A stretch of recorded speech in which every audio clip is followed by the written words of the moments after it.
ونسلم على رسوله الكريم. أما بعد فأعوذ بالله من الشيطان الرجيم. بسم الله الرحمن الرحيم.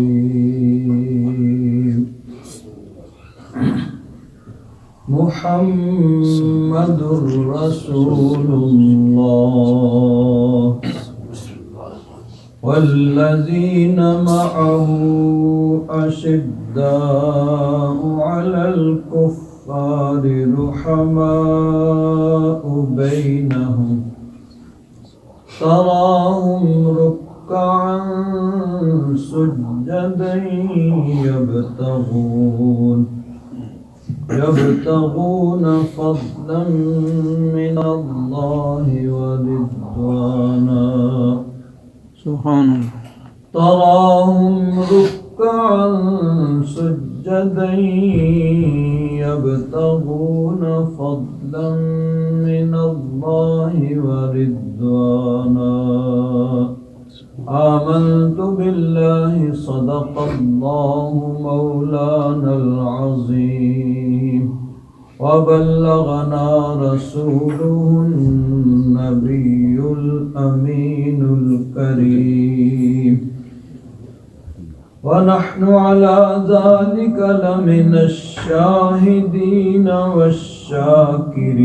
والشاكرين والحمد لله رب العالمين.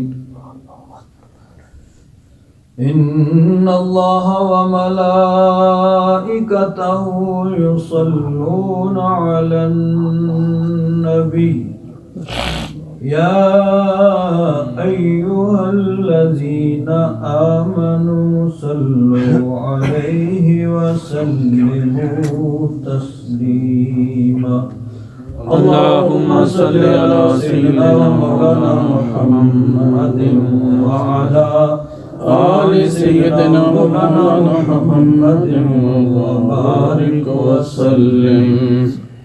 صلاة وسلاما عليك يا سيدي يا رسول الله وعلى آلك وأصحابك يا سيدي يا حبيب الله. بلغ العلا بكماله كشف الدجى بجماله حسنت جميع خصاله صلوا عليه وآله.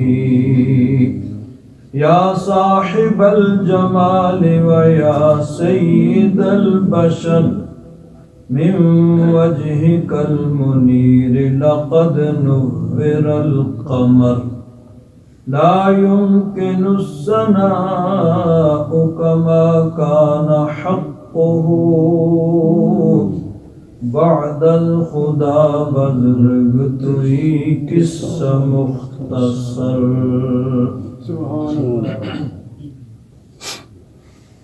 حضرات محترم، قرآن مجید فرقان حمید کی سورہ فتح کی آخری آیت مبارکہ، اس کا کچھ حصہ آپ حضرات کے سامنے تلاوت کرنے کا شرف حاصل کیا ہے. اللہ تبارک و تعالی ارشاد فرماتا ہے: محمد الرسول اللہ. سبحان اللہ. محمد صلی اللہ علیہ وآلہ وصحبہ وبارک وسلم اللہ کے رسول ہیں. والذین معہ، اور جو ان کے ساتھی ہیں صحابہ کرام. اشداء علی الکفار، کفار پر بڑے بھاری ہیں.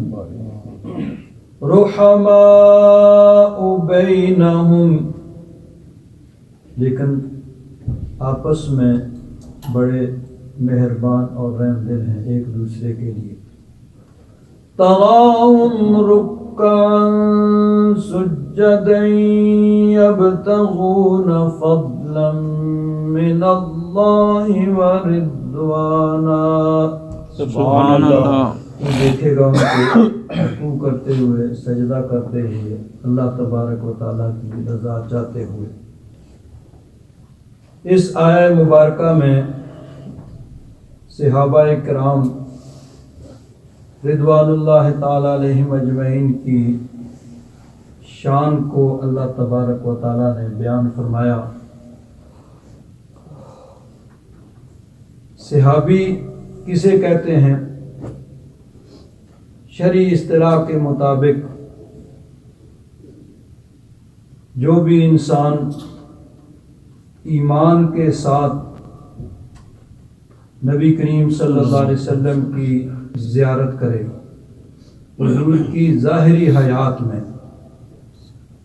حضور کے اس دنیا سے پردہ فرمانے سے پہلے، وصال مبارک سے پہلے جنہوں نے حضور کو ایمان کے ساتھ دیکھا وہ صحابہ کرام ہیں. اور جب کسی نے ایمان کی ایک نظر سے نبی کریم صلی اللہ علیہ وسلم کو دیکھ لیا تو بس اس ایک نظر سے وہ دنیا جہان کے ولیوں، کتبوں، غوثوں سے افضل ہو گیا. سبحان اللہ. یعنی صرف ایک نگاہ ایمان کے ساتھ جب نبی کریم صلی اللہ علیہ وسلم کو دیکھ لیا تو ایک آدمی جو صحابی نہیں ہے، حضور کی زیارت حضور کی ظاہری حیات میں نہیں کر سکا، چاہے وہ 100 سال تک عبادت کرے، ریاضت کرے، مجاہدہ کرے، شریعت مطہرہ کی پابندی کرے اور ولایت کے مرتبے وہ طے کرتے ہوئے ولی، کتب، غوث، ابدال بن جائے، لیکن وہ آدمی جو صرف ایک نظر حضور کو ایمان کے ساتھ دیکھ لے تو وہ اس ولی، کتب، غوث سے افضل و اعلیٰ ہو جائے گا. کیونکہ ولایت کی جہاں پہ انتہا ہوتی ہے، کوئی آدمی 100 سال تک عبادت کرے، اس سے بھی زیادہ عبادت کرے، ریاضت کرے، مجاہدہ کرے، شریعت مطہرہ کی سنت مبارکہ کی پابندی کرتے ہوئے طریقت کی وہ تصوف کی منزلیں طے کرے، معرفت کی منزلیں طے کرے، جہاں تک وہ پہنچ سکتا ہے وہاں سے آگے پھر صحابیت کا درجہ شروع ہوتا ہے. چنانچہ حضرت عبداللہ بن مبارک رضی اللہ تعالیٰ عنہ، آپ سے کسی نے پوچھا کہ حضرت عمر بن عبدالعزیز افضل ہیں یا حضرت امیر معاویہ؟ اب حضرت عبداللہ بن مبارک بہت بڑے محدث، فقیہ اور بہت بڑے ولی گزرے ہیں، اور شروع دور کے دوسری تیسری صدی کے یہ محدث اور فقیہ اور ولی اللہ ہیں. تو ان سے پوچھا کہ حضرت عمر بن عبدالعزیز اور حضرت امیر معاویہ ان دونوں میں سے کون افضل ہے؟ اب یہ یاد رکھیں کہ حضرت عمر بن عبدالعزیز وہ صحابی نہیں ہیں، تابعی ہیں، صحابہ کرام کی زیارت کی ہے، ان سے علم حاصل کیا ہے، لیکن تقوی، پرہیزگاری میں، خدا خوفی میں، خدا ترسی میں ان کا درجہ بہت بلند ہے، حتیٰ کہ ان کو خلفائے راشدین میں شامل کیا جاتا ہے. یعنی حضرت صدیق اکبر، حضرت فاروق اعظم، حضرت عثمان غنی، حضرت علی، حضرت امام حسن کی جو خلافت ہوئی ہے 30 برس تک حضور کے وصال کے بعد، اس کے بعد پھر آگے بادشاہت شروع ہوئی. پھر پہلی صدی کے اختتام پر حضرت عمر بن عبدالعزیز خلیفہ بنے، لیکن اس طرح انہوں نے خلافت کی، حکومت کے امور اس طرح چلائے جس طرح خلفائے راشدین کے دور میں چلتے تھے، حتیٰ کہ ان کو خلفائے راشدین میں شامل کیا جاتا ہے. لیکن صحابی نہیں ہیں، تابعی ہیں. اور حضرت امیر معاویہ وہ صحابی ہیں. تو حضرت عبداللہ بن مبارک سے کسی نے پوچھا کہ حضرت عمر بن عبدالعزیز افضل ہیں یا حضرت امیر معاویہ؟ تو حضرت عبداللہ بن مبارک نے فرمایا کہ رسول اللہ صلی اللہ علیہ وسلم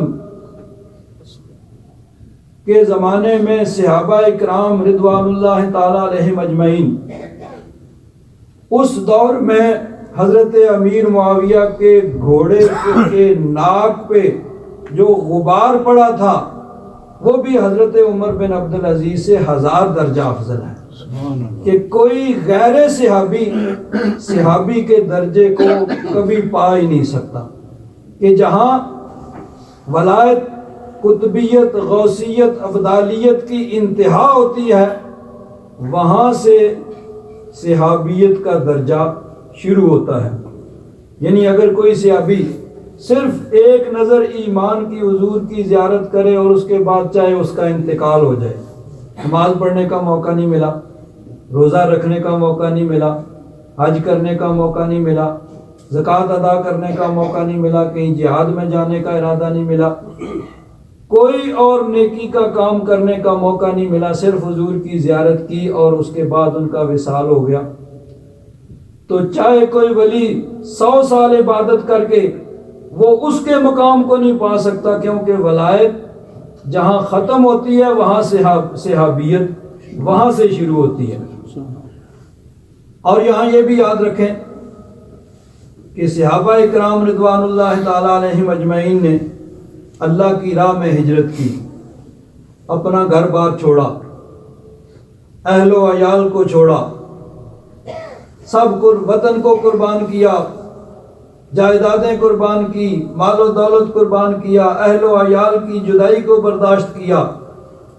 اسی طرح اللہ کی راہ میں جہاد کیا، زہد، تقوی، پرہیزگاری، ہر چیز میں وہ یگانہ روزگار تھے. اور علم و عمل میں بھی ان کا پایہ بہت بلند تھا. یہ ساری چیزوں کے باوجود جو درجہ ان کا ہے وہ ان اعمال کی وجہ سے نہیں ہے بلکہ حضور کی زیارت کی وجہ سے. انہوں نے حضور کی زیارت کی ہے. تو باقی لوگ جو حضور کی زیارت نہیں کر سکے وہ اپنے اعمال کی وجہ سے، اپنے اعمال کے ذریعے تو ترقی کے منازل طے کریں گے، لیکن صحابی کے کسی درجے کو نہیں پا سکتے. اور ایک اور بات، نبوت یہ کسبی نہیں ہے. کیا مطلب؟ کہ کوئی آدمی عبادت، ریاضت، مجاہدہ کر کے نبوت کے درجے کو نہیں پا سکتا. نبوت کا فیصلہ اللہ تبارک و تعالیٰ نے ازل میں جن کے لیے کیا، انہی کو نبوت ملی. بلا شبہ وہ تمام مخلوق خدا سے زیادہ نیک، متقی، پرہیزگار، خدا ترس اور خدا خوفی کرنے والے تھے، لیکن یہ عبادت کی وجہ سے ان کو یہ درجہ نہیں ملا، بلکہ یہ محض اللہ تبارک و تعالیٰ نے اپنے فضل و کرم سے، اپنے جو تقدیر کے فیصلے ہیں ان کی بنا پہ ان کو نبوت عطا کی. ولایت عموماً کسبی ہوتی ہے کہ انسان ریاضت کرتا ہے، مجاہدہ کرتا ہے، اور وہ عبادت، ریاضت، مجاہدہ کرتے ہوئے شریعت مطہرہ، سنت مبارکہ کی پابندی کرتے ہوئے وہ ولایت کے درجے حاصل کرتا ہے. تو نبوت محض اللہ تبارک و تعالیٰ کا فضل ہے. یہ نہیں کہہ سکتے کہ کوئی عبادت کے ذریعے نبوت کا مقام حاصل کر سکتا ہے. ولایت عام طور پر انسان اپنے عمل کے ذریعے حاصل کرتا ہے. صحابیت اس کی دونوں جہتیں ہیں، ایک اعتبار سے وہبی ہے اور ایک اعتبار سے کسبی ہے. وہبی اس لیے ہے کہ اللہ تبارک و تعالیٰ نے اپنے فضل و کرم سے ان کو یہ موقع عطا فرمایا کہ وہ حضور کی بارگاہ میں حاضر ہوں اور ایمان کو قبول کریں۔ اس اعتبار سے وہ بھی ہے کہ اللہ تعالیٰ کا فضل ہے، لیکن کسبی اس اعتبار سے ہے کہ بہت سے ایسے لوگ تھے کہ جن کو لوگ بڑا سمجھدار، بڑا عقل مند سمجھتے تھے، لیکن وہ اس عقل مندی اور سمجھداری کے باوجود اس شرف سے محفوظ رہے۔ اب دیکھیے ابو جہل کا معنی ہے جہالت کا باب، یعنی جہالت کا مرقع، جو سر سے پاؤں تک جہالت ہی جہالت ہے، اور یہ نام تو اس کو مسلمانوں کی طرف سے دیا جاتا ہے۔ مکہ میں اس کو ابو الحکم کہا جاتا تھا، یعنی بہت ہی سمجھدار، دانا، زیرک آدمی، کہ کسی نہ کسی بھی معاملے میں مشورہ کرنا ہو تو جاؤ جی ابو الحکم سے مشورہ کر لو، تو اس کو ابو الحکم کہا جاتا تھا۔ اور اللہ تبارک و تعالیٰ نے اس کو سنہری موقع دیا، گولڈن چانس ملا، بھئی ٹھیک ہے ایمان قبول کرو، صحابیت کا درجہ حاصل کر لو، لیکن اس نے دوسرا راستہ اختیار کیا کہ اسلام کی مخالفت کی، اور ساری عمر اسلام کی مخالفت کرتا رہا۔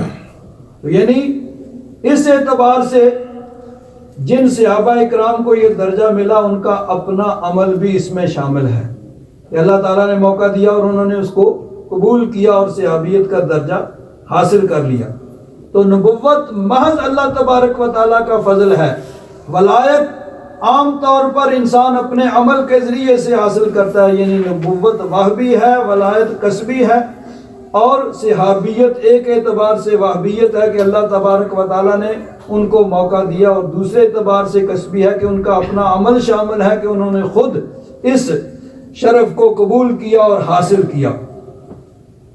ورنہ ابو جہل اتنا سمجھدار آدمی، وہ اس شرف سے محروم رہا، اور ابو لہب حضور کا سگا چچا، اس سے قریبی اور کون سا رشتہ ہو سکتا ہے؟ سگا چچا، باپ کا بھائی، اور ساتھ والے مکان میں رہتا تھا، درمیان کی دیوار مشترک تھی، سانجھی دیوار تھی درمیان میں، لیکن اس کی قسمت میں نہیں تھا، اس نے ایمان قبول نہیں کیا، حالانکہ وہ ایمان قبول کر کے بلند درجہ حاصل کر سکتا تھا، باقیوں سے بلند درجہ اس کا اتباع ہوتا کہ حضور کا چچا، لیکن نہیں قبول کر سکا۔ اور ادھر حضرت بلال حبشی، حبش سے آنے والے، حضرت صہیب رومی، روم سے آنے والے، حضرت سلمان فارسی، فارس سے آنے والے، کہاں سے چلے؟ حضور کے بارے میں سنا کسی سے، ڈھونڈتے ڈھونڈتے کہیں رستے میں بکتے بکاتے بالآخر گوہر مقصود کو پا لیا، منزل کو پا لیا، حضور کی بارگاہ میں آ گئے۔ تو یہ یعنی اللہ تبارک و تعالیٰ نے تو سب کو برابر کا موقع دیا تھا، لیکن کچھ لوگوں نے اس موقع سے فائدہ اٹھایا، کچھ محروم رہے۔ تو صحابہ اکرام رضوان اللہ تعالیٰ علیہم اجمعین، ان کو اللہ تبارک و تعالیٰ نے یہ مقام عطا فرمایا۔ تو یہ مقام حضور کی نسبت کی وجہ سے ہے کہ حضور پہ ایمان لائے تو یہ مقام ان کو مل گیا، جو دنیا کا کوئی آج ولی کتب غوث اس کے بعد نہ حاصل کر سکا ہے، نہ حاصل کر سکے گا۔ تو یاد رکھیں کہ یہ حضور کی نسبت کی وجہ سے ان کو یہ مقام ملا ہے۔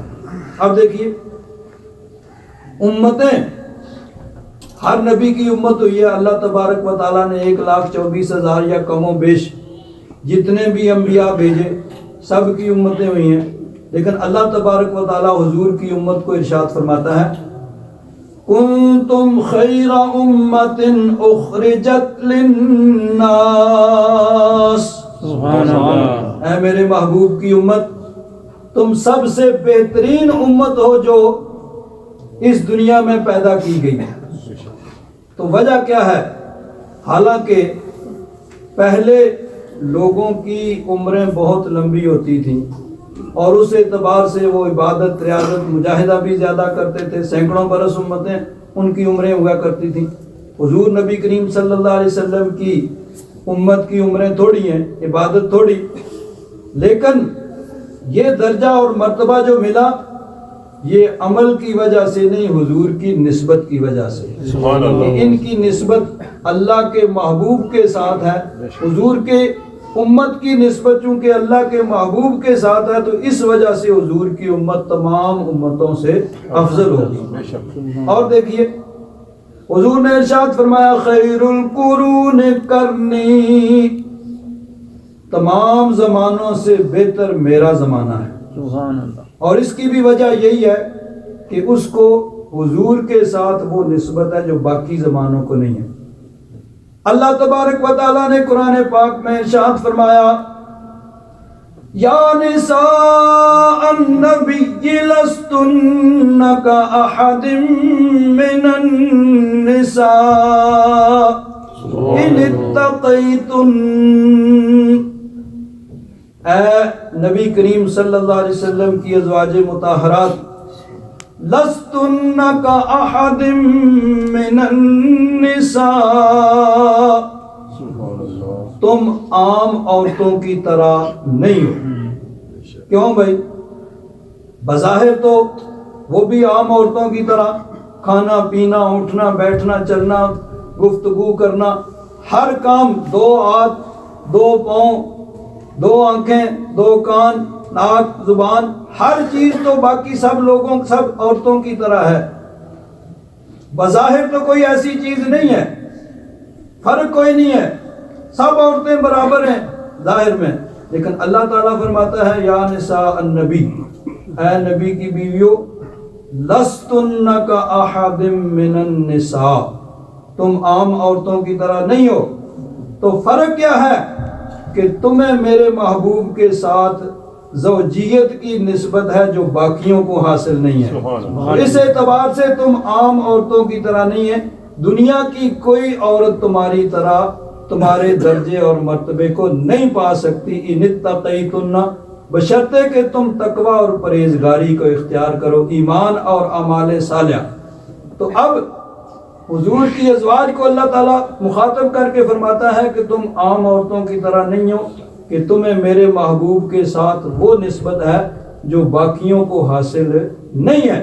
تو یاد رکھیں حضور کی نسبت کی وجہ سے اگر زمانہ بہتر ہوا ہے تو حضور کی نسبت کی وجہ سے، حضور کی ازواج باقی عورتوں سے بہتر ہیں تو حضور کی نسبت کی وجہ سے، اور حضور کے صحابہ باقی سب سے بہتر ہوئے ہیں تو وہ بھی حضور کی نسبت کی وجہ سے۔ اب یہاں ایک بڑی اہم بات ذرا توجہ فرمائیں، ایک حدیث پاک میں ہے نبی کریم صلی اللہ علیہ وسلم نے حضرت فاطمہ الزہرا طیبہ طاہرہ رضی اللہ تعالیٰ عنہ سے ارشاد فرمایا کہ اے میری بیٹی فاطمہ، تم اس گمان میں نہ رہنا کہ تم سید الانبیاء کی بیٹی ہو۔ اب یہاں پہ اس کا پھر آگے مفہوم جو ہے اس کو، یعنی عام طور پر اس کو بیان کیا جاتا ہے لیکن اس کے مفہوم کے بیان کرنے میں پھر گڑبڑ ہو جاتی ہے کہ جب نبی کریم صلی اللہ علیہ وسلم نے اپنی بیٹی سے کہا کہ اے فاطمہ میں تمہیں کوئی فائدہ نہیں پہنچا سکوں گا، حالانکہ الفاظ حدیث میں یہ کوئی بات نہیں ہے، حدیث میں ایسی کوئی بات نہیں ہے کہ میں تمہیں فائدہ نہیں پہنچا سکوں گا، حدیث صرف اتنی تم اس گمان میں نہ رہنا کہ تم سید الانبیاء کی بیٹی ہو، بلکہ عمل کرنا۔ اب یہ کہنا کہ میں تمہیں کوئی فائدہ نہیں پہنچا سکوں گا یہ اپنی طرف سے اضافہ ہے، حالانکہ مفہوم یہ نہیں ہے۔ مفہوم جو ہے وہ میں بیان کروں گا، پہلے ذرا دیکھیے کہ کیا باپ اپنے اولاد کو فائدہ پہنچا سکے گا یا نہیں۔ قرآن پاک کی دیکھیے میں 3 مقام سے آپ کو پڑھ کے سناؤں گا۔ ایک تو یہ ہے فرشتے جو ہیں، فرشتے اللہ تبارک و تعالیٰ کی بارگاہ میں دعا کرتے ہیں، اور کس طرح دعا کرتے ہیں؟ اللہ تبارک و تعالیٰ قرآن پاک میں ارشاد فرماتا ہے، سورہ المؤمن ہے، الذین یحملون العرش ومن حولہ یسبحون بحمد ربہم، وہ حاملین عرش فرشتے اور وہ جو عرش کے ارد گرد ہیں اللہ تبارک و تعالیٰ کی حمد و ثنا کرتے ہیں، وَيُؤْمِنُونَ بِهِ، رب پہ ایمان رکھتے ہیں، وَيَسْتَغْفِرُونَ لِلَّذِينَ آمَنُوا، اور ساتھ ساتھ مومنوں کے لیے استغفار بھی کرتے ہیں۔ رَبَّنَا وَسِعْتَ كُلَّ شَيْءٍ رَحْمَةً وَعِلْمًا فَاغْفِرْ لِلَّذِينَ تَابُوا وَاتَّبَعُوا سَبِيلَكَ وَقِهِمْ عَذَابَ الْجَحِيمِ۔ سبحان اللہ۔ مومنوں کے لیے دعا کر رہے ہیں، اور آگے ربنا وادخلهم جنات عدن التي وعدتهم، یا رب ذوالجلال انہیں ان جنتوں میں، سدا بہار جنتوں میں داخل کر جن کا تو نے ان سے وعدہ کیا ہے، ومن صلح من آبائهم وازواجهم وذرياتهم، اور ان کے آبا یعنی ان کے ماں باپ میں آگے باپ دادا دادی نانا نانی اوپر والے بھی شامل ہیں، اور ازواج ان کے جوڑے یعنی خاوند کے لیے بیوی، بیوی کے لیے خاوند، وذریاتہم، اور ان کی اولادیں، ان کو بھی ان کے ساتھ جنتوں میں داخل کر، یعنی نیک لوگوں کے لیے دعا کی کہ وہ جنت میں جائیں، یعنی جنت میں تو جائیں گے لیکن اللہ تعالیٰ نے فرشتوں کو ان کے لیے دعا کے لیے مقرر کیا، ان کے اعزاز کے لیے۔ اب آگے ومن صالح، اس سے مراد علماء نے یہ بیان کیا ہے کہ ان کے ماں باپ یا بیوی خاوند یا ان کی اولاد جو اپنے اعمال کی وجہ سے تو جنت کے مستحق نہیں ہوں گے، لیکن اس نیک آدمی کے اعزاز و اکرام کی خاطر اللہ تبارک و تعالیٰ انہیں جنت عطا فرما دے گا۔ سبحان اللہ۔ اب یہ عام مومن کی بات ہے، عام مومن، اور یہاں تو فرشتوں کی دعا کی بات ہے نا۔ اب سنیے اللہ تبارک و تعالیٰ نے قرآن پاک میں 2 مقام پہ اسی چیز کو کیسے بیان فرمایا۔ سورہ الرعد اللہ تبارک و تعالیٰ ارشاد فرماتا ہے جنات عدن یدخلونها، سدا بہار جنتیں جس میں وہ اللہ کے نیک بندے داخل ہوں گے، ومن صلح من آبائهم وازواجهم وذریاتهم، ان کے آبا، ان کے ازواج اور ان کی ذریات یعنی ان کے ماں باپ، ان کی جوڑے یعنی خاوند بیوی اور ان کی اولادیں، یعنی وہ اپنے اعمال کی وجہ سے تو جنت کے مستحق نہیں ہوں گے، مومن ہوں گے لیکن اعمال میں کمی ہوگی، اللہ تبارک و تعالیٰ ان نیکوں کی وجہ سے ان کے آبا کو، ماں باپ کو، ان کی بیویوں کو یا خاوندوں کو اور ان کی اولادوں کو ان کے اکرام و اعزاز کی خاطر جنت عطا فرمائے گا۔ یہ مومنوں کی بات ہے، مومن فائدہ اٹھائیں گے۔ ایک اور مقام دیکھیے، اللہ تبارک و تعالیٰ نے ارشاد فرمایا 25واں سپارہ، اور اس کا شروع ہے سورہ الشورى کا پہلا رکوع، بلکہ یہ سورہ الطور 27واں سپارہ۔ اللہ تعالیٰ ارشاد فرماتا ہے والذین آمنوا واتبعتهم ذریتهم بإیمان، وہ لوگ جو ایمان لائے اور اتباع کی ان کی ذریت نے ایمان کے ساتھ ان کی، الحقنا بهم ذریتهم، اللہ تعالیٰ فرماتا ہے ان نیک متقی پرہیزگار لوگوں کے ساتھ ہم ان کی اولاد کو ملائیں گے، یعنی ان کی اولاد اپنے اعمال کی وجہ سے ہوگی مومن لیکن اعمال کی کمی کی وجہ سے جنت کی مستحق نہیں ہوگی، تو ان کے اکرام و اعزاز کی خاطر ہم ان کی اولاد کو ان کے ساتھ ملا دیں گے۔ وَمَا أَلَتْنَاهُم مِّنْ عَمَلِهِم مِّن شَيْءٍ، یہ نہیں ہوگا کہ ان کے اعمال سے کچھ کم کر کے نکال کے ان کو دیا جائے، نہیں، ان کے اعمال ان کے پاس رہیں گے لیکن اس کے اکرام اور اعزاز کی خاطر اللہ تبارک و تعالیٰ اپنے فضل و کرم سے ان کی اولادوں کو ان کے ساتھ جنت میں ملا دے گا۔ تو جب عام آدمی کا یہ مقام ہے، عام مومن کا، کہ اس کے تقوی اور پرہیزگاری کا فائدہ اس کے ماں باپ کو بھی پہنچے گا، اگر عورت نیک ہے اس کا تقوی اور پرہیزگاری کا فائدہ اس کے خاوند کو پہنچے گا، خاوند نیک ہے اس کی تقوی اور پرہیزگاری کا فائدہ اس کی بیوی کو پہنچے گا، اس کی وجہ سے وہ جنت میں جائے گی، ان کے تقوی اور پرہیزگاری کا فائدہ ان کی مومن اولاد کو بھی پہنچے گا کہ ان کی خاطر اللہ تعالیٰ ان کو جنت عطا فرمائے گا۔ تو جب عام مومن کی یہ شان ہے تو نبی کریم صلی اللہ علیہ وسلم یہ کہیں کہ بیٹی میں تمہیں کوئی فائدہ نہیں پہنچا سکوں گا، حدیث میں کوئی ایسے الفاظ نہیں ہے، یہ اپنی طرف سے اس کا غلط مفہوم بیان کیا جاتا ہے۔ صحیح مفہوم کیا ہے؟ صحیح مفہوم یہ ہے کہ نبی کریم صلی اللہ علیہ وسلم نے اپنی بیٹی کو ارشاد فرمایا کہ اے میری بیٹی تم عام عورتوں کی طرح نہیں ہو، تمہیں اللہ تبارک و تعالیٰ نے کتنا بڑا شرف اور مقام عطا فرمایا ہے کہ تم سید الانبیاء کی بیٹی ہو، اتنا بڑا درجہ اور مرتبہ تمہیں ملا ہے۔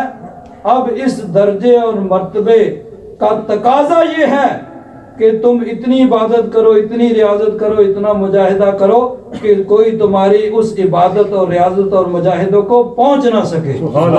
یہ ہے صحیح مفہوم۔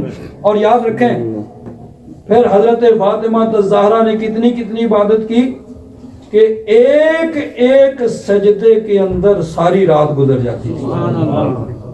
دن بھر گھر کا کام کاج، کوئی نوکر نہیں، کوئی ملازم نہیں، سارا گھر کا کام کاج خود کرنا ہے، چکی پیسنی ہے، چکی پیس کے آٹا بنانا ہے، کھانا تیار کرنا ہے، گھر کی صفائی کرنی ہے، بچوں کی دیکھ بھال، سارے گھر کے کام کاج خود کرنے ہیں۔ اور پھر رات کو اللہ تعالیٰ کی بارگاہ میں سجدے میں سر رکھ دیں کہ سردیوں کی لمبی راتیں ایک ایک سجدے میں ہی گزر گئیں۔ اللہ کی بارگاہ میں عرض کرتے ہیں یا رب ذوالجلال کوئی ایک رات تو اتنی لمبی بنا دے کہ تیری بندی جی بھر کے تیری بارگاہ میں سجدہ کر سکے۔ تو حدیث کا صحیح مفہوم یہی ہے کہ حضور نے اپنی بیٹی کو یہ بتایا کہ تم اس بات کو ذہن میں رکھنا کہ اللہ تعالیٰ نے تمہیں اتنا درجہ اور مرتبہ عطا فرمایا ہے کہ تم سید الانبیاء کو بیٹی ہو، تو پھر اس درجے اور مرتبے کا تقاضا بھی یہی ہے کہ تم باقیوں سے زیادہ عبادت، ریاضت، مجاہدہ کرو کہ تمہاری اس ریاضت اور مجاہدے کو کوئی پہنچ ہی نہ سکے۔ یہ مطلب نہیں ہے کہ حضور نے فرمایا کہ بیٹی میں تمہیں کوئی فائدہ نہیں پہنچا سکوں گا۔ جب عام مومن فائدہ پہنچائیں گے اور اللہ تعالیٰ ان کے اکرام و اعزاز کی خاطر ان کے ماں باپ، ان کی بیویوں، خاوند اور ان کی اولادوں کو جو اپنے اعمال کی وجہ سے جنت کے مستحق نہیں ہیں ان کو اکرام و اعزاز کی خاطر ان کو جنت عطا فرما دے گا، تو سید الانبیاء کوئی فائدہ نہیں دیں گے۔ لیکن یہاں مطلب یہ ہے کہ جب اللہ تعالیٰ نے تمہیں یہ مرتبہ اور مقام دیا ہے کہ اس کا تقاضا بھی ہے کہ تم باقیوں سے زیادہ نیک ہو، متقی ہو، پرہیزگار ہو، خدا ترس ہو، خدا خوف ہو۔ اور یہ چیز صرف حضور کی بیٹی کے لیے نہیں ہے، حضور نے ان کو ارشاد فرمایا قیامت تک کے لیے ایک اصول مقرر کر دیا کہ جس کو اللہ تبارک و تعالیٰ کوئی شرف اور مقام عطا فرمائے اس کو اس شرف اور مقام کا تقاضا یہ ہے کہ اس کو باقیوں سے زیادہ عبادت، ریاضت، مجاہدہ، نیکی، تقوی، پرہیزگاری کرنی چاہیے۔ اب بدقسمتی آج یہ ہو گئی ہے کہ کوئی بڑے بزرگ ہوتے ہیں، آگے ان کی اولادیں نااہل ہوتی ہیں، نااہل اور بے علم، نااہل اور جاہل، نہ علم ہے نہ عمل ہے، بس وہ اپنے بزرگوں کی قبروں پہ مجاور بن کے بیٹھ جاتے ہیں اور پھر اس کو یعنی کیش کرتے ہیں، اور پھر کیا ہے علم نہیں ہے تو بے علمی کی باتیں کریں گے، عمل نہیں ہے، شریعت مطہرہ کی خلاف ورزی ہو رہی ہے اور ان کی وجہ سے دین اسلام مسلک اہل سنت یہ بدنام ہو رہا ہے۔ حالانکہ نبی کریم صلی اللہ علیہ وسلم نے جو اپنی بیٹی کو کیا تو قیامت تک کے لیے سب کو یہ ایک اصول دے دیا کہ یاد رکھنا اگر بڑے کی اولاد ہو تو تمہارا مقام، تمہارا مرتبہ، اس کا تقاضا بھی یہ ہے کہ تمہیں دوسروں سے زیادہ نیک، متقی، پرہیزگار، عبادت گزار ہونا چاہیے اور باقیوں سے زیادہ خدا ترس اور خدا خوف ہونا چاہیے۔ اللہ تبارک و تعالی ہم سب کو صحیح سمجھ عطا فرمائے۔ آمین۔ الحمدللہ رب العالمین۔